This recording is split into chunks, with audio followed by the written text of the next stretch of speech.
Por isso eu vos digo, haverá alegria entre os anjos de Deus, por um só pecador que se converte. É sobre isso que nós vamos conversar um pouquinho, nesse momento da nossa homilia. Às vezes, irmãos, nós temos uma ideia de Deus bastante equivocada. Talvez nem às vezes, sempre. A ideia de um Deus vingador. E essa ideia de Deus vingador é uma ideia que a gente chama na teologia antropomórfica, significando que nós relacionamos Deus conosco, com os homens. Do jeito que nós agimos, nós pensamos também que Deus age da mesma forma. Essa é a ideia antropomórfica que a gente, infelizmente, acaba tendo de Deus. A maioria de nós imagina Deus, um ditador celeste, que está lá em cima, olhando por nós. Até quando eu era criança, não sei se vocês também acontecia, lá em casa, às vezes era muito comum dizer, quando a gente fazia umas peraltices, não eu, né, mas meus irmãos, né? Aí meus pais falavam, olha, Deus está vendo. E nós vamos criando aquela ideia de que Deus fica com um olhão lá de cima, olhando para nós. E tudo que nós fazemos aqui na terra é olhado por Deus. Mal comparando, Deus parece uma câmera elétrica que está sempre vigiando a nós. Uma câmera que segue as pessoas, segue os nossos atos. A pessoa, nós humanos, nós temos a tendência da vingança.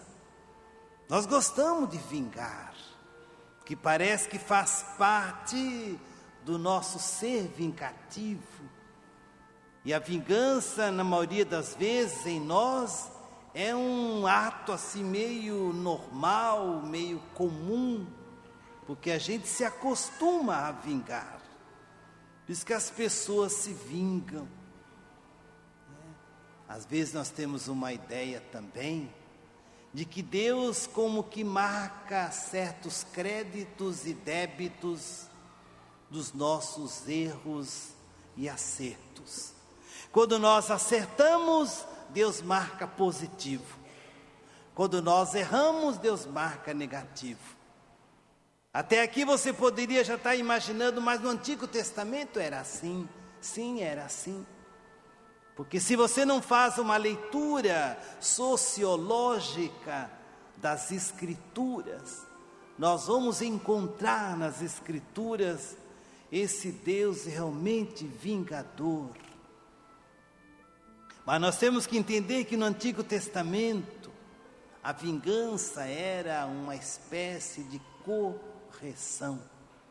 Ninguém admira, hoje nós admiramos, mas ninguém imagina que há 50 ou mais anos atrás, se corrigia as crianças na escola com palmatória.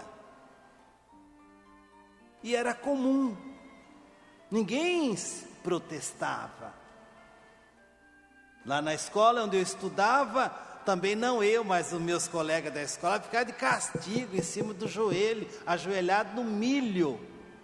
Lá tinha uma professora brava, ruim que só vento. Atrás da porta ela já levava uns grãos de milho. E o aluno que não fosse obediente ficava de joelho ali, ó. E aqui lá nenhum pai reclamava. Nenhuma mãe fazia protesto, ia lá no Ministério Público denunciar a professora, Por quê? Porque fazia parte, infelizmente, da cultura daquele tempo. E às vezes a ideia que nós temos também de Deus é mais ou menos assim. O Deus que vive castigando a gente. Quando eu faço coisa errada, Deus me castiga. Quando eu faço coisa boa, aí eu tenho prêmio de consolação.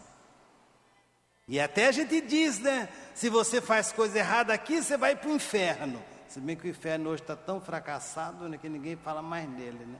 Se faz coisa certa, a gente vai para o céu. A gente não criou na catequese essa teologia para a gente repensar a ideia de Deus na nossa vida. E por isso que lá em São Paulo ele vai dizer que o salário do pecado é a morte. E qual é o salário do pecado sendo a morte? É a separação do corpo e da alma. E o nosso corpo, a nossa vida corrompida pelo pecado, não se aproxima de Deus. Aqui está um problema que nós temos que resolver. E o pecado tem que ser extinto da nossa vida. Por isso que o texto do Evangelho de hoje diz que a alegria de Deus é a conversão das pessoas. Mas, curiosamente, o texto não fala de muitas conversões, não. Deus se alegra com pouca coisa. Se um só se converter, Deus já se alegra. O dia que o padre muda de vida, o dia que você mudar de vida, reconhecer humildemente que você que está errado, que você não pode caminhar por esse caminho, Deus se alegra com a gente. Alegria de Deus, Deus também tem alegria.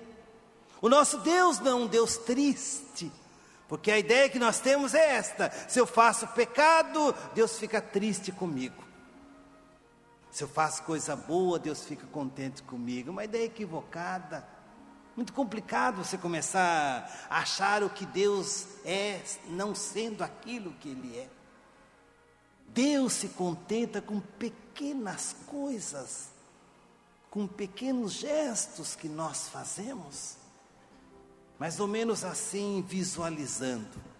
Nós temos 2 penhascos, altos, grandes. De um lado desse penhasco está Deus. Do outro lado desse penhasco está eu, nós, cada um de nós. E a luta nossa entre eu e Deus existe o pecado. É a única seção, um único buraco de separação que nos separa entre Deus, entre eu e Deus. E qual a função do humano? A função nossa é construir ponte, a ponte que dê acesso a Deus. Não é que Deus dê acesso a mim, não, dê acesso a Deus. Aí que vem a busca de Deus. E para eu buscar Deus, para eu passar sobre esta ponte, eu necessito de alguns gestos. Aí eu vou à missa, participo da missa dominicalmente, porque eu estou construindo a minha ponte. Essa ponte não pode ser interrompida. Por isso que o cristão católico não falta na missa. Não tem desculpa para faltar na missa. Não tem, irmão. Nós faltamos por causa que esta separação entre eu e Deus, esse buraco que existe, é o buraco do meu pecado. É nesse buraco que eu caio. E ao cair eu perco toda a referência entre minha e de Deus. Para eu construir essa ponte, eu faço caridade, eu faço obra de caridade. Para eu fazer essa ponte, eu estou construindo pessoas, estou construindo humanidades. Eu procuro fazer com que Deus seja conhecido entre as pessoas. Para construir essa ponte, eu faço a minha tarefa na minha comunidade. Para eu construir essa ponte, eu faço obra de justiça. Agora nós estamos aí em tempo de campanha eleitoral. Essa ponte é uma ponte que é quase uma pinguela, né? Está difícil, mas nós temos que passar por ela. Não tem outro caminho. É essa ponte que eu vou construindo. E é nessa ponte que Jesus se apresenta no Evangelho de hoje. Jesus fala da alegria de Deus. O nosso Deus não é um Deus carrancudo, é um Deus alegre. Ele se alegra com a gente naquelas pequenas vitórias que eu tenho até com o meu pecado, com minhas fraquezas. Você já imaginou se Deus se importasse profundamente com os meus pecados? Como a gente seria miserável. Deus é tão alegre, tão feliz conosco, que nos deixa o sacramento da reconciliação, para eu buscar a reconciliação, para que na construção dessa ponte, às vezes estragada por ferrugens, eu busco a reconciliação. Aí Jesus contou 2 pequenas parábolas, para mostrar a alegria de Deus. Ele disse que alguém tinha 100 ovelhas, e essas 100 ovelhas, uma só se perdeu. Curiosamente, aquele homem, ele deixa no aprisco as 99 ovelhas e vai em busca daquela única, uma só, que se perdeu. Você já imaginou como é fantástica essa ideia de Deus? Dos bilhões de homens e mulheres que tem no mundo, Deus se ocupa de mim. Deus olha para mim. Deus olha a minha fraqueza, olha o meu pecado, olha também o meu esforço, que eu estou me lutando para superar as minhas fraquezas humanas. Como esse Deus é fantástico. Ele deixa os outros que estão bem e vai em busca daquela que está perdida, desorientada. Porque o pecado, irmãos, é quando a gente perde a cabeça na referência. Você não sabe mais para onde vai, você perde o referencial, as suas luzes se apagam e você começa a viver nas trevas. Isso que é o pecado. Depois Jesus conta outra parábola dizendo que uma mulher tinha 10 moedas de prata. Tinha 10 moedas de prata, perde uma. E ela fica toda agitada, acende as luzes, procura na casa, varre, olha debaixo do sofá, debaixo da cama. Onde estava aquela moeda única? Se aquelas 9 não eram mais importantes do que aquela única moeda. Não, mas a alegria de Deus é buscar aquela única moeda perdida. O Evangelho lembra que quando aquela mulher encontra aquela moeda perdida, ela vai feliz na casa dos vizinhos, das vizinhas, dizendo: olha, achei a minha moeda perdida. Alegria por causa de uma moeda, enquanto ela tinha as 9 seguras. Deus busca o pecador empedernido, aquele que não quer voltar para a casa do Pai. Esse é o texto do Evangelho de hoje, Lucas 15. Daquele filho que era pródigo, enquanto aquele outro filho bonzinho estava em casa, bem cuidado, o pai esperava quem? O bom filho? Não, o mau filho. Aquele que tinha saído, estava perdido. O melhor filho é aquele que está perdido. O filho perdido pode voltar. O filho achado não volta jamais. O pecador bom é aquele que volta para o Pai, aquele que nunca tem pecado. Curiosamente, nós católicos, irmãos, dificilmente buscamos a confissão, não é mesmo? E você passa dias, meses, anos, sem se confessar, talvez achando que você não tem pecado. Claro que não tem pecado. Sua vida é tão cheia de pecado, que que a gente nem reconhece os pecados que nós temos. Por isso que Deus nunca se alegra conosco, porque eu sou tão ruim que nem para pecar eu presto. Deus se alegra com o pecador. Jesus não veio para os sadios, Ele veio para os pecadores.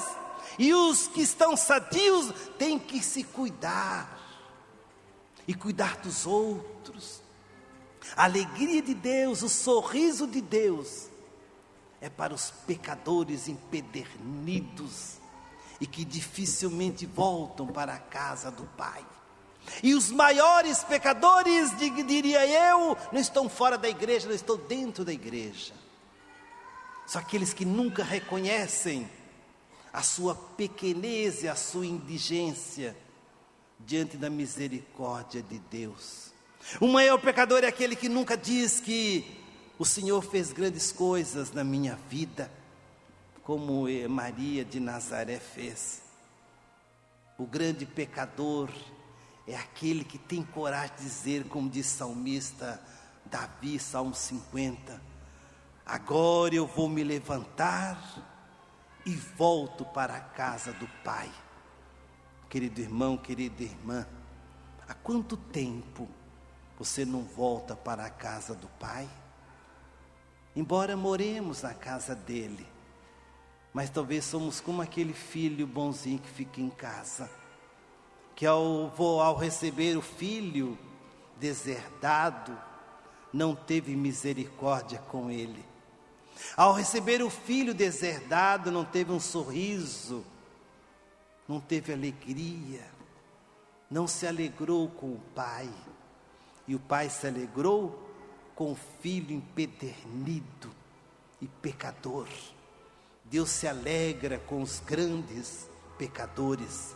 Por isso que os grandes pecadores tornaram-se santos. Creio em Deus Pai Todo-Poderoso, Criador do céu.